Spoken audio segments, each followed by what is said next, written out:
आजी ए जी सुनो हो ए हल्ले पगलों के कमी नहीं है। ई सज धज के अपना लिपस्टिक पाउडर मार के ले धान रोपे ले आओ रोप। तोर दिमाग में खराब हो गेल हो। हम धान रोपे ले नहीं आले बप्पा। हम तो चलिए देवघर। चलना हको तो चला, नहीं तो हम चलियो अकेले। अरे तोर दिमागवा मगवा खराब तो नहीं हो गलो। रोपनी टोपनी के दिन में जिमी तो देवघर 10 दिन बाद नहीं जा सकनी। 10 दिन बाद कहिए जइबई जी? आसना में जइबई? तोरा कुछ पता चलो हको? देखो तो छोटुआ के मम्मी बिकिया के कनाई सब देवघर से चली अइलै। हम की तो जइबई 10 दिन बाद। तू सबके जोड़ती काहे करो लगई हो? उ सबके मेरा दिल्ली में कमा है, पैसा भेजो है चल दे है। ई नहीं रोपा डोबा करमी तो साल भर खैमी कहाँ से? और ये धाना चौरा बेच के जे सरिया लहंगवा खरीदो ई कने से खरीदमी? सब झमकावल हो जितो। आजी हम जइबो तो जइबो। सुना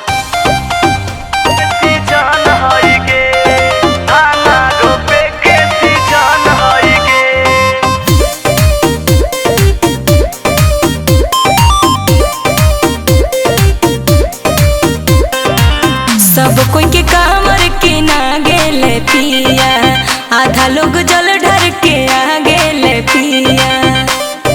ए जी आ गेले पिया। सब कोई के कामर के ना गेले पिया, आधा लोग जल ढर के आ गेले पिया। पहले धनिया मिताबे भजन हई गे, अभी धाना रोपे के सीजन हई गे। पहले धनिया मिताबे भजन हई गे, अभी धाना रोपे के सीजन हई गे।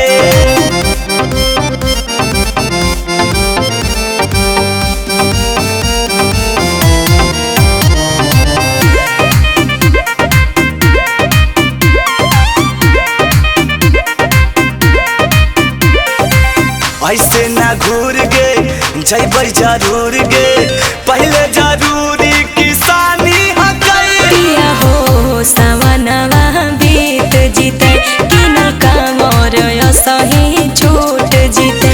हगे जाए के हमरो तमन हई गे, अभी धाना रोपे के सीजन हई गे। पहले धनिया मिताबे भजन हई गे, अभी धाना रोपे के सीजन हई गे।